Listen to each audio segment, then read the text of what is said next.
Welcome back to another episode of Closing the Gap, and I'm sitting here with an expert, Mr. Martin Rimmer. He's the CEO of Sirago. They are experts in the gap cover industry, and he's been answering some great questions that I didn't know. One of the things I want to ask you, Martin, is so what's the difference between, I know what's the difference between a medical aid and a hospital plan, because a hospital plan is kind of medical aid, but just, I think most people know the difference between that.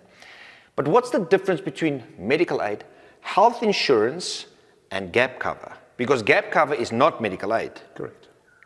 Yeah, so really good question as well. I think a lot of people do become confused in terms of health insurance, that it's actually a replacement for a medical scheme. So what's really important to understand up front is a medical scheme is a standalone option. It's regulated differently. Gap cover is a complementary solution to medical scheme members only. Okay. Health insurance is a short-term insurance solution that a lot of it is brought to the market on the basis of affordability. So, unfortunately, in the current environment in South Africa, your dependency on a state facility is not apparent.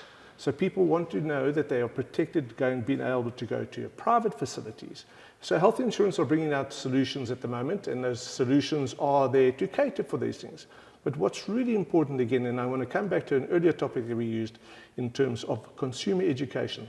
Always consult with your broker or your independent financial advisor in terms of what those differences are, because they are significant. And a medical scheme is a great thing. If you can afford it, that's where you need to be in the current environment in South Africa. Gap cover, always take that with your medical scheme. Of course. Health insurance is an option for people that are really battling in terms of affordability at the moment, but they want to have some sanity or some safety in terms of health. Okay, so if somebody wants gap cover, what should he look for?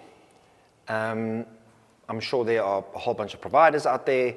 I want to go and I want to find out, I want to get gap cover for myself, speak to my financial advisor. How do I know which provider to choose from? So again, that's the role of the intermediary. The broker is probably the cog in the wheel that actually pulls the whole thing together.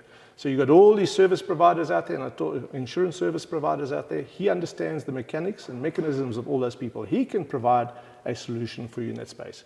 But in terms of gap cover options, there are a multitude of people out there. And unfortunately, a lot of people tend to purchase insurance on price.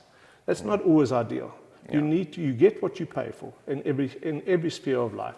So what you need to look for is longevity, how long they've been around, what the solvency margins are of the insurer and the reinsurer, and who actually underwrites the actual risk. That would be, for me, probably the most important thing. Martin, are you going to help me close the gap with my mother-in-law?